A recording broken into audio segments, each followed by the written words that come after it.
Welcome back to the R-Rated Podcast. The R-Rated Podcast.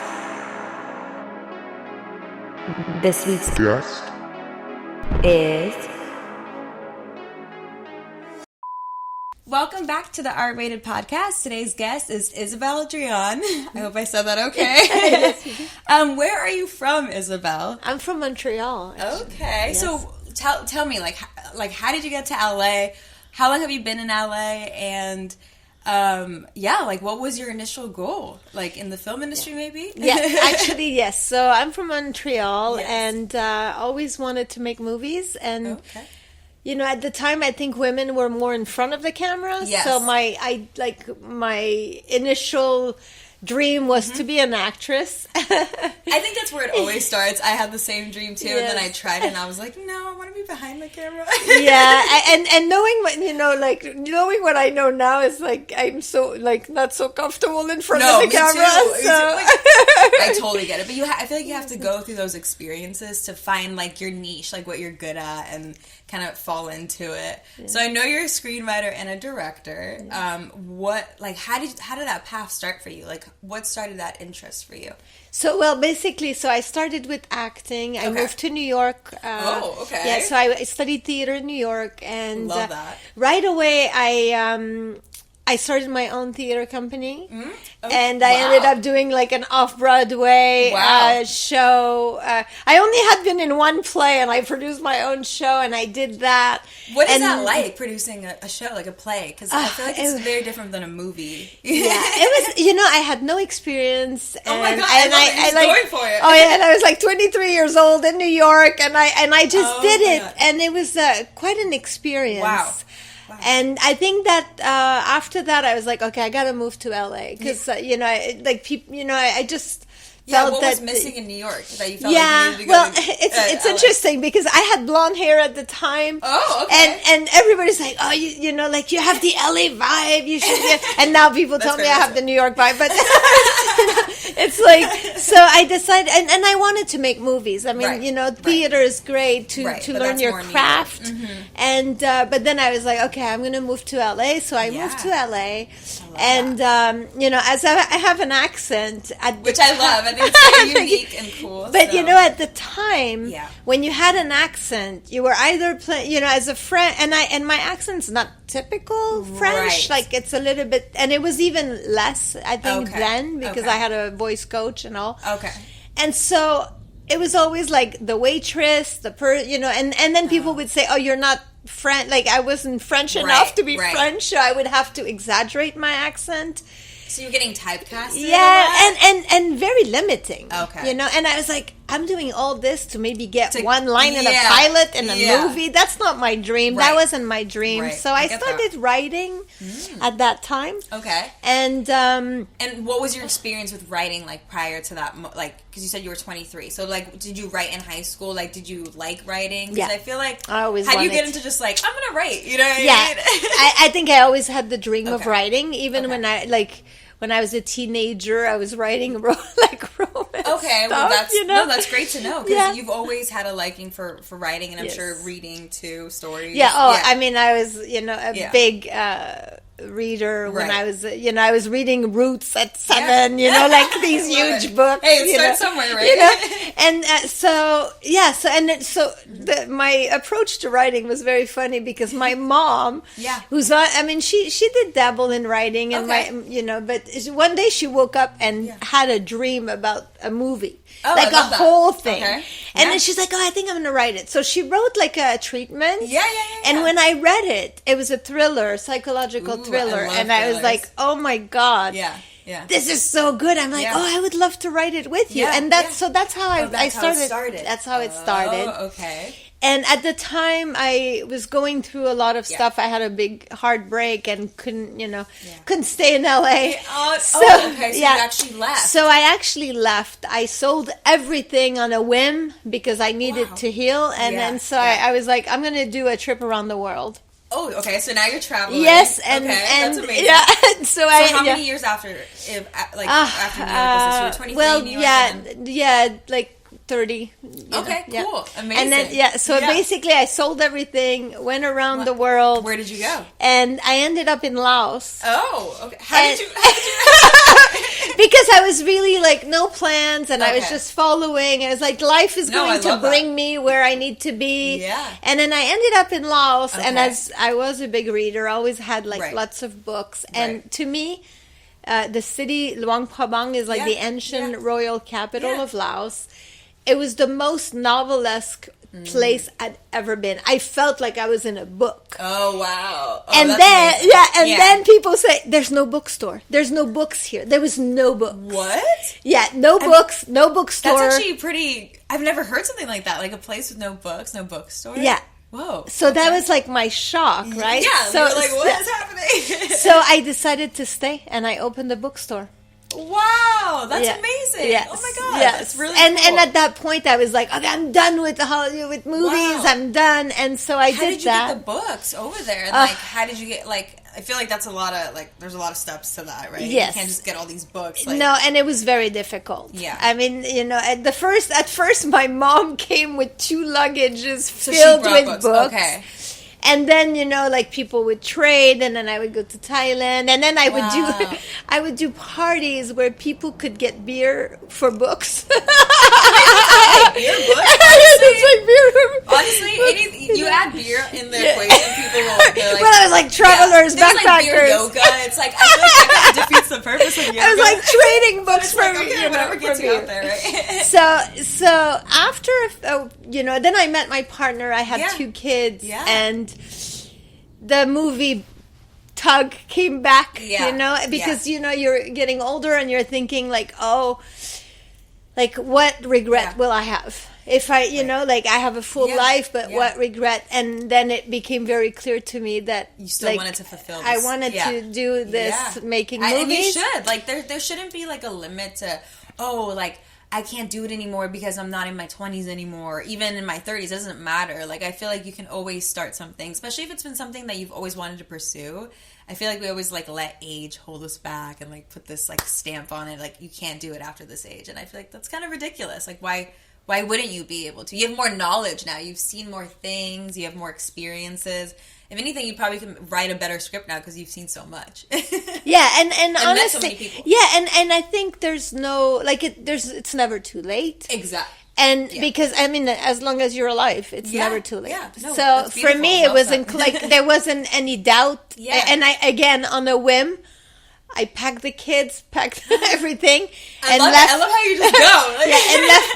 Can't order in a restaurant, but can turn my life. I can change my whole life on a whim. You know what? It's very spontaneous, though. Like, I think a lot of people lack that kind of spontaneous. I don't know if that's the right way to put it, but lack spontaneousness. Spontaneity. Just like pick up and just go. Like, sometimes we're so used to like planning it out and like make sure like put it in a calendar. But like I love it. I love the way you're like living your life. It's very fun and. I think people can take notes to that because, especially in LA, we're so accustomed to like, okay, I have my 9 to 5, got to do this. Like things are so fast here. It's not like a relaxing city, in my opinion. Yeah, and the cost of living and just everything. Everything is the pace and the competition. But right. I didn't think about all of that then. Right. I was like, okay, I don't want to have regrets in my life. I have a good life, and also like. I see life as chapters. Ooh, and I thought, like a book. Yeah, exactly. And I thought, okay, Laos is not my whole life; it's a chapter, and I think it's time to like close it and do something else. So I moved back. Well, I moved back to Canada at the time in Montreal first because my partner didn't have his papers to come here. Yeah.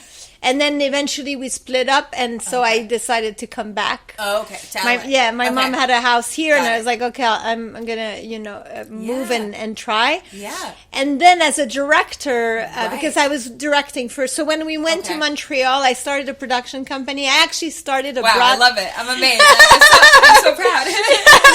I started a broadcast company. Oh, cool. Like it was like a streamer in 2010. So and we were doing short content content in French, but curated. Oh, cool. And within a year, we got financed to direct and produce our own web series. Nice. And it was a multi-format, it was a web series, but the way we wrote it, I had worked with a writer at the time.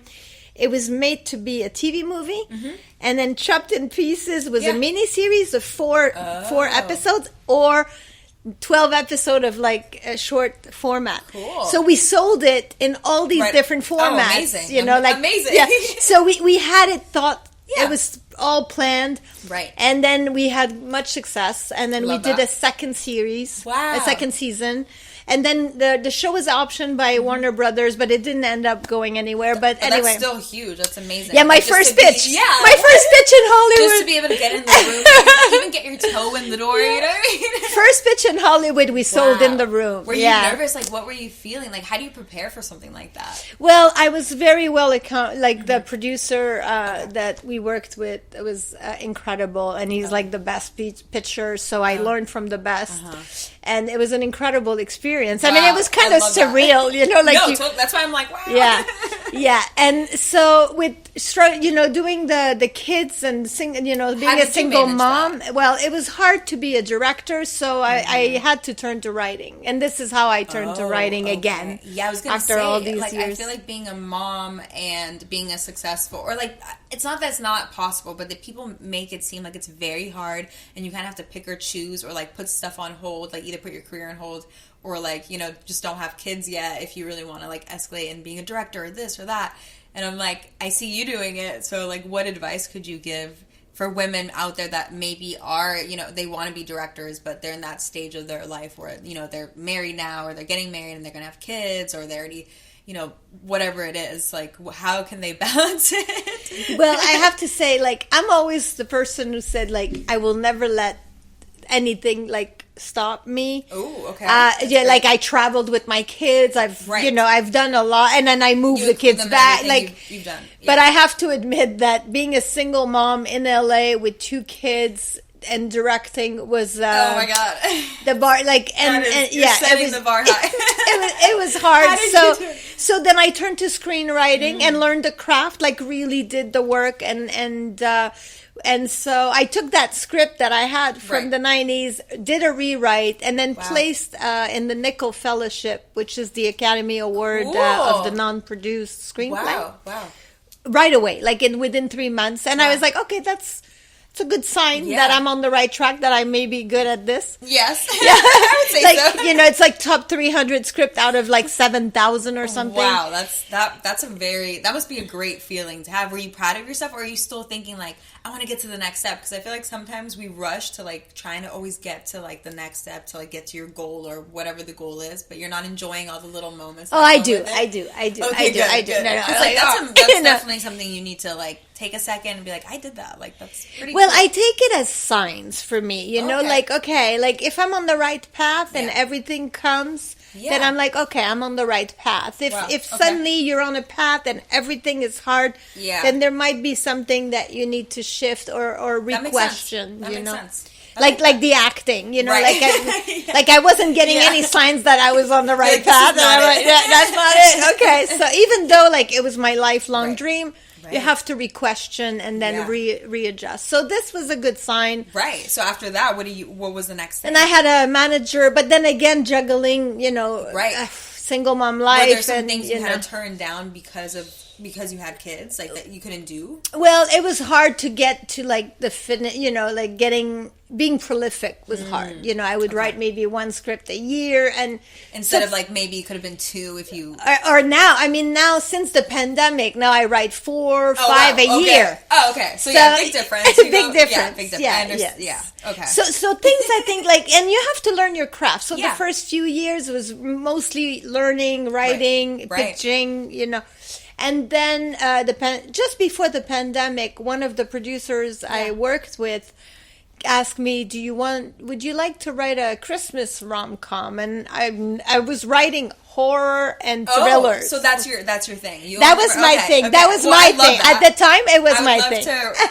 would love to rewatch that's so cool. I love that genre. So now I went from the darkest to the like cheeriest. Yeah, you're like, well, I mean, that's happy. It's cool that he thought of you, right? Like a new opportunity, maybe a new way to branch out to something different. Yes. But were you like nervous at all that like, you're like, that's not really what I write, but I mean, you're a good writer. You have the formula down. Like, can you just transfer that over? It's very different. So, no, it's like almost like a new thing. So, but, you know, I had nothing to lose. Yeah, so I was like, okay, let me try. Cool. So I pitched a few ideas. Yeah. They liked it. They said, okay, write this one. Yeah. And it was, you know, I studied what is out there. And then I try to replicate it because it's very formulaic. Right. And then they loved it. Okay. And then they had a 3-picture deal with it was supposed to be 3 writers, but then they were like, "Oh, do you want to write the 3rd one?" So I wrote it. Oh, wow. Okay. And then the pandemic hit. Oh, okay. So we had to wait, but then they got produced in 2021. Okay. So last year. Both movies were done. They're out now? They are out. Oh my God! What are they called? Yes. Can we watch it? Yeah. But then they did a 3. They had another 3-picture deal, and then they asked me to write all 3. So this year I have 3. Oh, you did so 3. Now I have 5 in like a year and a half. Yeah. Oh my! How long does it take you to write these? Because I'm like, that seems like so much work. Yeah, but actually I write them quite fast. It's like 2 weeks, sometimes a little less. For how many pages? Like 90. Yeah. Wow. Yeah, wow. 90 pages. And what do you do when you hit like writer's block? When you feel like I can't get past this like scene or like this like conversation between 2 characters? Like, how do you like, I don't know, maybe like refresh your brain or get ideas or?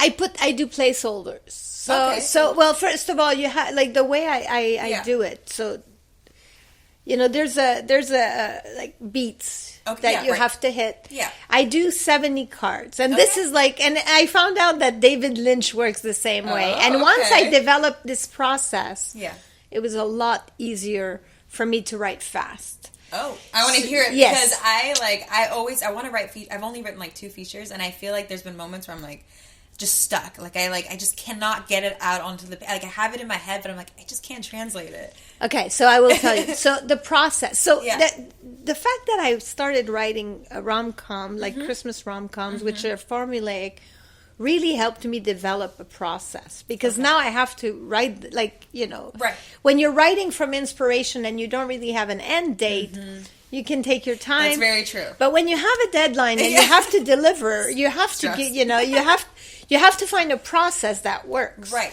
So the way I do it, I do like I take those yellow pads and I do 10 beats per page. Okay. And then I break down. I know like some places where like, oh, they almost kiss. Okay. Oh, there's a conflict. Okay, so, here you know, the villain, you know, the antagonist is. But then I'll do like, oh, antagonist does something here, but I don't know exactly what it is. But I know. But I'm like, okay, for this story, what could they do, or who could it be? Okay. So it's, you know, because they give me those. Did they give you some? Like, they give me a novella. Like, they give me a novella. So I take a story. So they give me a story, and then I develop. That they use. Can you? It's the writer is called Melissa Hill. She's a very popular Irish writer that has a big following. I'll have to check her out. And so she writes Christmas stories. I think I'm not sure if she writes other like romance, but she's a romance writer. Okay. So she writes the novella. I take it, and then I have to turn it into a movie because you know, sometimes novellas don't have like all the things that are different than a very script. Different. Yes. So I have to convert and then sometimes build the story up. Yeah. But it helps part me. With that? Like from novella to script. Yeah. Well, I mean, for me, the hardest part is to find ideas because I don't have them like. Rom-com, like Christmas rom-com is not necessarily. Like, this is too cheesy. No, but it's I love writing them, but like finding new ideas because it feels to me like they all have been done because there's so many. Well, yeah. Well, I was going to ask you that because like sometimes these Christmas movies can come out to be a little cheesy or like we've seen it, you know. Oh yeah, totally. Like, is that just like the theme of Christmas? Like, who cares? Like, let's just go with it. I don't think they care that it is. They don't. I don't think they care, but I do. So you know, when you write a psychological thriller, the skill is to build a web, you know, like create all these links between people and then eventually you see the whole, like everything connected. Right. So this is the hardest to me. I think to write the psychological thrillers are the hardest. Yeah. Because of the, you have to fit, it's like a puzzle. Totally. It's like a mind game too. Yes. And you want to keep the audience guessing. So that skill really helps me make I think this is why I'm successful with the Christmas romance, because I do. Yeah. I always try, you always have like only 6 characters, main characters. Right. So I always try to connect all of them. And then usually there's like a secret that comes and a reveal. Yeah.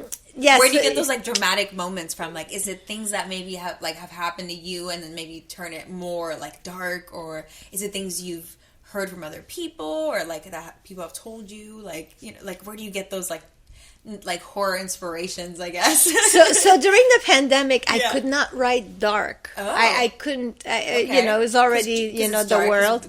So I turned into my own life. And then so I wrote a script about my experience when I left everything and I ended up in Laos. Okay. So it's called Love Letter to Laos. And it's about, watch it. Yeah, no, it's not a movie yet. It's just a script. So, okay. So when you direct it, yes. I would love to watch it. I will let you know. Yes. So that is now my passion project. I have this one and I wrote another one. Yeah. But now I just optioned a dark comedy from another writer. Oh. Okay. Because I was looking for a project that had the dark and the romance. Oh, so it could both. Well, yes, and the thriller, so it could like basically it almost like takes everything that I've been like all my wheelhouse into one. Yeah. And so I'm hoping that this will be my first feature because the feature about Laos is a little bit big to be a first. Okay. So just to get the milestone. So I'm placing my milestone. How exciting! Oh my god! Yeah. And now, what are you currently like working on? Where are you at with writing and directing? So right now I'm doing the deck for the screenplay is called Kill Me. Okay. And it's a dark. Is it dark? It is a dark comedy. It sounds like a romance. Yes. So it's basically this woman who is going through some hard time and fails. She tries to kill herself a couple times and doesn't work, and hires a hitman to kill her. Oh my god! And then they fall in love, and then it's like he doesn't want to kill yes. Well, love that. So it's a really good concept. Wow. So Rachel Biggs wrote this, and so I optioned it from her, and now I'm packaging it to get the money and get the producer. once you're done writing, what's the like initial next step? Like you register your script and make sure like no one's gonna steal the idea, right? And ideas cannot be copyrighted, so but I guess once you have the script you can copyright. And then at this point I optioned it, so we made a contract. I optioned it from her, saying she basically I have the script for a certain amount of time, and I have this is the time I have to get the movie made. Oh, I see. So I have this is what we want to know on the podcast, because the real like insight of like how do you get your stuff published, how do you get your stuff distributed, how do you get your stuff seen, because we like a lot of people that I've had on the podcast have gone to film school, but like they leave that part out kind of, where it's like how to really sell your stuff. It's like they tell you how to do these things, but not like the business side of it. Like the creative side they show you, but not the business side. So you kind of, after you graduate, you're kind of stuck and you're like, what do I do? Like I have my film or my script, but I don't know how to like get it funded or have people like see my movie. So it's really interesting. Yeah, I think the biggest challenge for screenwriters is to be read. Right. And I've been very fortunate that, I have, people that come to me or that I have relationships with that read my stuff. And, and now I'm in a position where I have, 5 movies produced in a very short time. So people tend to want to read. They trust you too because they know, you can back your stuff up, right? so now once you optioned the script or you finished your script, you copyright. Right. So this week I've been doing, preparing the pitch deck. Really, it's like a business plan. Exactly. But it has to not look like... like a PowerPoint presentation. I mean, it is the same. Right. It has to look clean, professional. It needs to look like but also sell the story and the idea, right? Yes. Oh my god. Yeah, because sometimes I feel like it can look a little PowerPoint-y. Yes, so that's the thing. So if you're not good with graphic design, I highly recommend you're like, please no. No, but get somebody that is good. For me, I'm very good with graphic design. This is one of like a skill that I have. Yeah. So I always do my decks, and I actually have helped others doing their deck. Yeah, I'd and, love to get some tips sometime. Yes, and the idea is not to keep like not too many pages. So basically it's log line, synopsis. Okay. Comparable movies, a few movies. Characters, main characters, supporting characters, maybe 3-page on characters. Okay. Then artistic view, like the vision of the visual. Color What is going to be the movie looking like? Right. What are the artistic decision and this is written by the director. Okay. Yeah. Which, and since you are doing both, right? Yes. and then a director's statement. Yes. So as a director, what's your goal with this? Why you? Why you? Yeah. Why you? Why you? No, but why are you the best person to direct this movie? Wow. And for people who don't have the confidence, maybe to like really say like you should choose. This is why you should choose me. Like, what advice could you give them? Well, you really have to see like what are your strengths. For example, for this, because it is a dark rom-com. Yeah. My strength is that I have done both. I've done the dark, the horror, the thrillers, and the rom-com. Right. And I really like I love that fine line between and using humor to tackle very difficult themes. My themes are usually women. Mechanism for a lot of people. Women overcoming the impossible is my theme. Like I always like in my stories, they're always like the woman trying to rise above something. Challenge. So in this case, obviously, this woman struggles from mental health issues, and which her is life. Talking about life is she get in the script, she gets dumped and is at a crossroad, and I've been through this. Yeah, no, everyone's been through a shitty breakup. Yeah, exactly. Like, so exactly. So I sold everything and moved to Laos. This woman hires a hitman. Yeah, but sometimes. As messed up as it sounds, it makes people feel better to watch, somebody else, like in a movie or like in a show, go through something, and you're like, oh, that's worse than what I've been through. Like maybe my situation isn't as bad, even though it's in a movie or a show. And of course in a dark, in a rom-com usually, it's a good ending. Yeah, you have to give hope. Spicy. Well, also like hope for this in terms of like what life has to offer, and hope. It starts from a very dark point, but then she has to fight for her life and for the people she loves. So, so in my director statement, I try to find all the connection between the story and myself, and also in terms of craft. Oh, okay. Like, why would I be the best person for this? The shows that I directed were murder mystery with the comedy aspect. So. Again, the dark and the comedy, because I find because I find that laughter heals and helps talk about the hard stuff. It does, yeah. No, I notice sometimes when like something uncomfortable comes up that I don't really want to talk about, like I'll like laugh it off. I'm like, haha. Like before and after I deliver the sentence, and I'm like, why am I laughing? It's not a like funny situation. It's not like I'm laughing. I'm just laughing it off. You know what I mean? Like I'm just like. Well, that's also like one of the things that I realized when I was acting. Like often people read a sad scene and then they go, oh, I have to, And often you realize that the opposite of emotion is usually the right one. Sometimes like for example, when I get really nervous, I laugh. But like let's say with my kids, I get really and I start laughing, and I'm like, I'm sorry, this is not the emotion I'm supposed to have right now. But we don't like when we read stories, we go for the most obvious one, reaction. and in life, often it's the opposite emotion that comes through. So as a director, it's very important to see those moments that. Right. Sometimes in the darkest moment we laugh, and sometimes in the happiest moment we cry. I love that. That's great advice, and I feel like it's giving such insight to to screenwriting and directing, and because I went to film school and I want to pursue directing, and when I went to film school I found a love for writing, but I'm still like, you know, stepping into it. It's not like my main thing. I think directing is my main thing, but I love creating a story, writing it, and seeing it come to life. Like, I think it's so special, like it being in your head and then it just like literally appearing in front of you, and you can, you know, tweak it and make a story together, basically make this come to life. But it's nice to hear like different insights to how you would, you know, direct somebody, or how you would really like tackle a story in a script.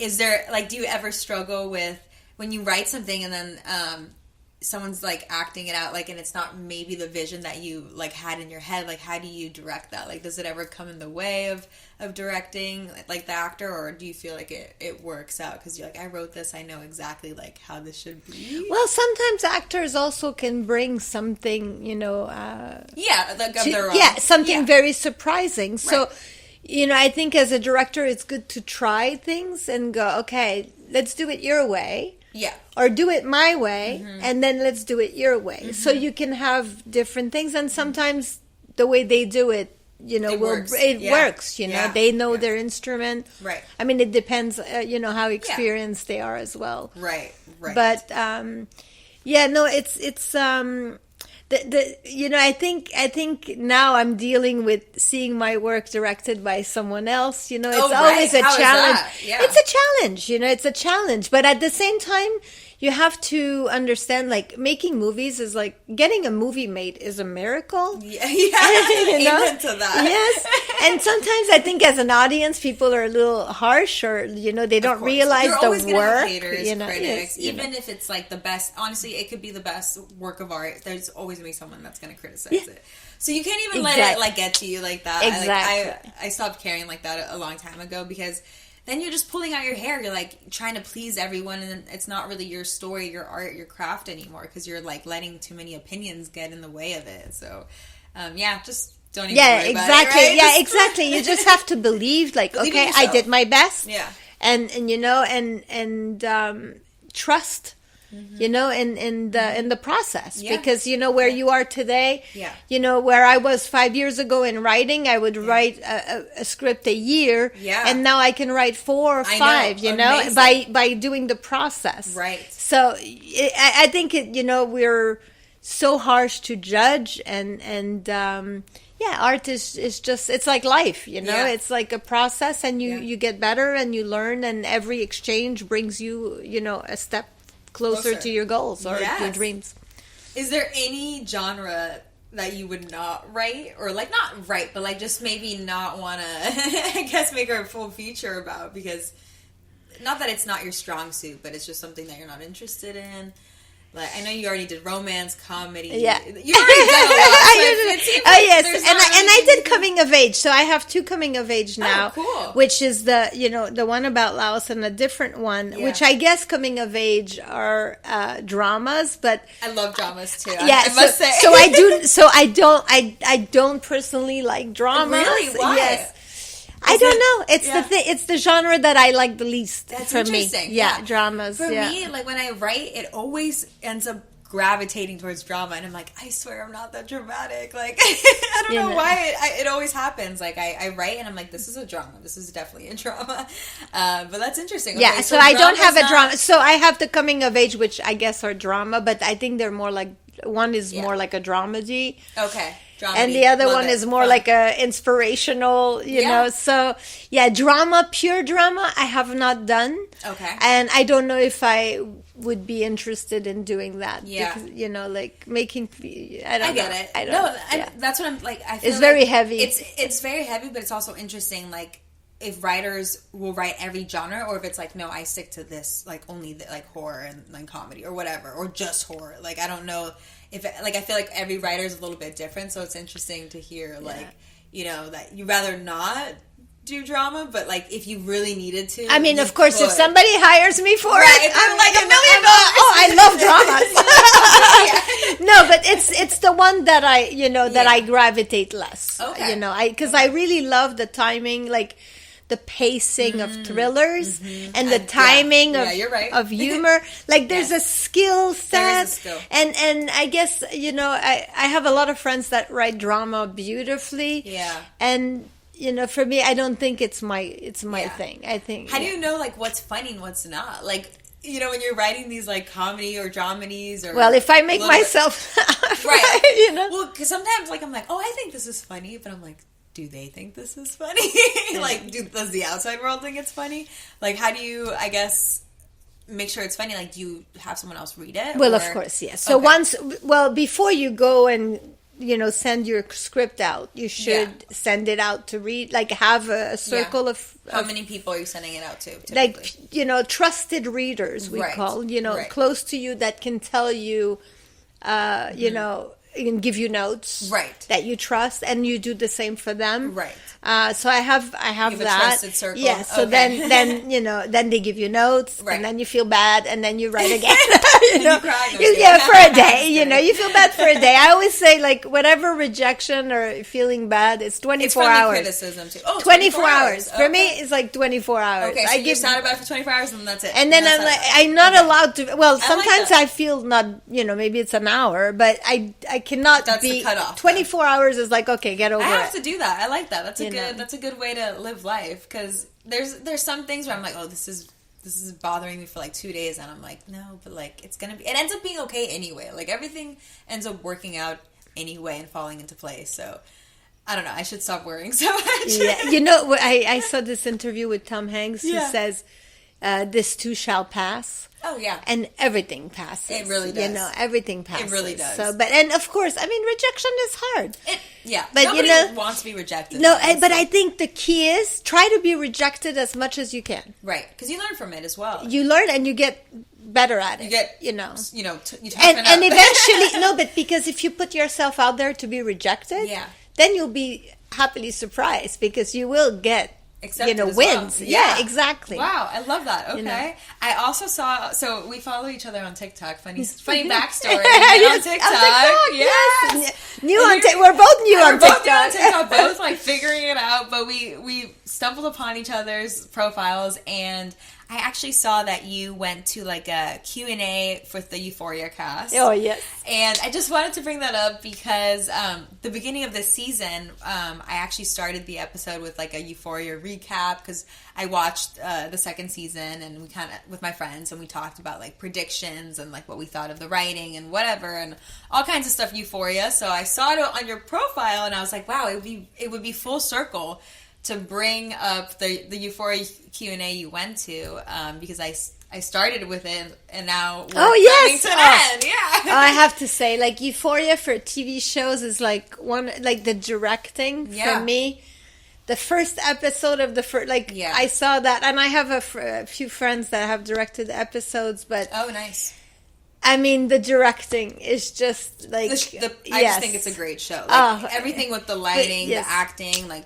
But I guess Euphoria is a drama, so you know. Oh my god! Okay, well, so but it is very dark. It is it's very dark. It's very dark, and I feel like since you're a mother as well, like seeing like Zendaya's role, for example, seeing her put her mom through all these different obstacles. Does that pull on your heartstrings more than like other drama shows? Well, I don't know. To be honest, I know it's kind of strange, but when I watch teenage stuff, I always identify with the teenager. I love teenagers. Wait, that's so funny. I love that. I always identify. No, I'm like the mom. No. No, honestly, my mom would say the same thing, so I love it. That's so funny because you said that. I'm like, what, the mom? No, I'm identifying with the girls who are taking drugs and partying. Me too, that's fun. No, and you know what's funny? That I was watching it, I was like, oh my god, I can't even imagine like being her mom, like, because I saw it in like a different perspective. Yes, because like obviously we all were in high school before, we've all like partied and experienced like whatever and all that. I mean, maybe not to the extent that they do in the show, but it's kind of like fun to rewatch and see all the different sides and kind of like what everyone's going through.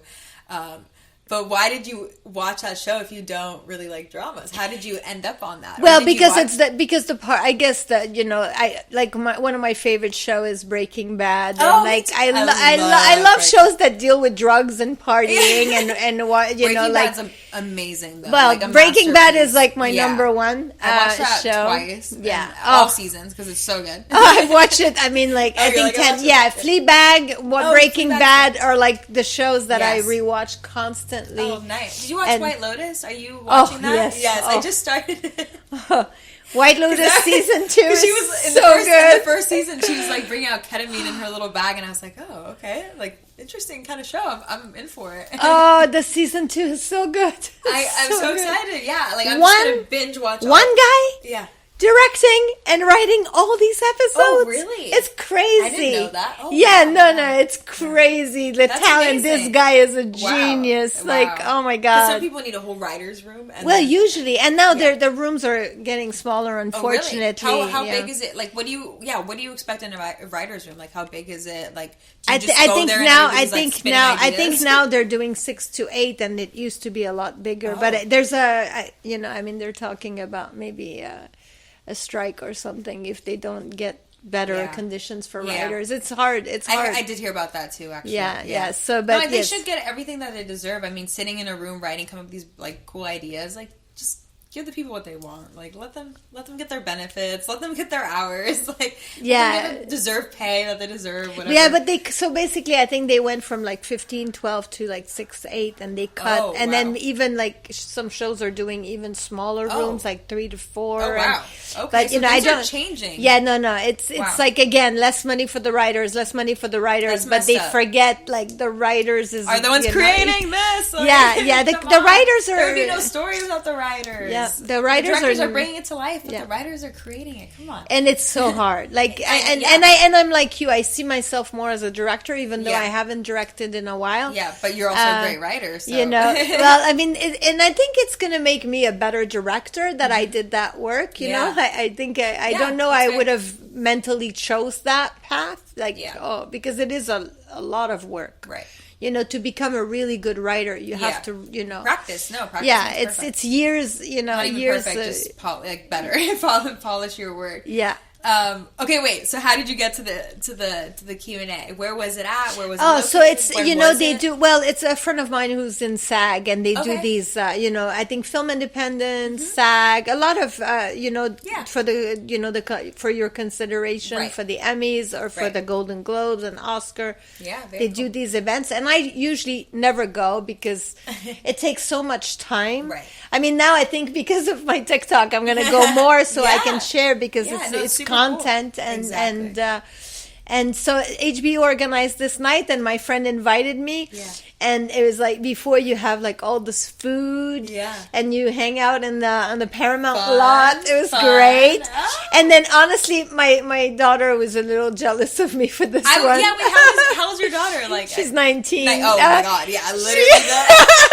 I would be like, how can you go to? How can you take me? Yes, how can you go to Euphoria without me? And I was like, I'm sorry, I'm the plus one. And they were all there, the whole cast. Or I mean, so it was Zendaya, Sydney Sweeney, Mara Patel, and Hunter Schafer. And so was the writer and the director? No, it was only the girls and. Sometimes you go and they put the list and you don't know if they're actually going to be there. Oh. And so when we saw the chairs, we're like, oh, I think they're all here. So we got really excited. But I don't see very well from far, so I couldn't really see more than, like, I was watching through my phone because, like, you can enlarge. You're zooming in. I don't care. It was super fun. It was not... Did you ask questions? No, it was like, No, people didn't ask questions. It was just like a moderator, and I didn't like the moderator so much, but they did answer. I mean, they know their stuff. They know how to. Like answer. They've done this before. But the funny one is the Sydney Sweeney one. Really? When she was talking about Nate. Go check if you see my TikTok. Go check it out. It's so funny because she says something and kind of regrets. And you can't take it back. You're like, and she's like, stops talking and goes, that was bad, wasn't it? And it's just so funny. I thought this one could become viral because I looked online and I didn't find the same audios and the videos, but anyway. I'm still figuring out TikTok. I don't know with this whole algorithm thing. Yes. But definitely you guys have to check out her profile, get insight, especially with screenwriting and directing. I mean, I think it's so cool that we were able, like, somehow. You're my first TikTok friend. I know. I was telling my boyfriend too. I was like, I'm a little nervous. I was like, I've never met anyone from TikTok, and I was like, I don't know how this is gonna go. And he was like, just go with it. Like, it's fine. And I was like, life again is about taking chances, and I'm so glad that I did, because now I know your path and your experience, and it's so different from everyone else's, but you're also part of the film industry and this journey, and it's just cool to hear it. And all the stuff that you've been doing. So I'm glad you came on. Thank you. Thank you so much for having me. I guess my final question before we end, if there's any advice you could give any future writers and directors, what would it be? Keep at it. Just keep at it. Okay. And reach out, to people. It's, I think the circle that I was telling you about around you, because it can be so lonely, especially as a writer. You're always alone. You're dealing with the stuff alone. Yeah. And having a group of friends that do the same thing. Like, surround yourself with people that do the same thing. And I think, when you share and when you don't feel so good, others are there to lift you up, and vice versa. Right. So that's the most important thing. I love that. Find people in the industry that you can trust and have a tight inner circle, share your work with them, and lean on them too, because it is a tough industry, and it's a very competitive industry too. So it's definitely nice to have a supportive, circle. Yeah. So. I use Facebook a lot to meet people. I was going to say, how did you that aged me maybe, because maybe go on Instagram. You're on TikTok. Maybe on Instagram, but I don't know, because there's a lot of really good groups on Facebook for writers, screenwriters, and female directors. Okay, so you post in there and you're like, hey, guys, you join, and then eventually you get to know people and add, friends. So I find that networking. Yeah, exactly. That's how it starts. You have to put yourself out there, because no one's gonna be like, hello, like, are you a writer? Like, I heard you're a writer and you live here. But okay, thank you so much for coming on. If you would like to give any your social media handles for Instagram, TikTok, so people can follow you. Oh, thank you. And thank you for having me. So my handle is Isabel Drean, ISABELDREAN on all the socials. All of them. Awesome. I'm no longer on Twitter, though. I love it. You're so hip. I love it. You're so cool. Well, thank you guys so much for tuning in. It's the last season. It's the last episode of season 2. We're going to start season 3 very soon, but you got to wait for that. Thank you guys so much for joining every episode. It's been so fun, and I'll see you guys in a couple weeks. Bye.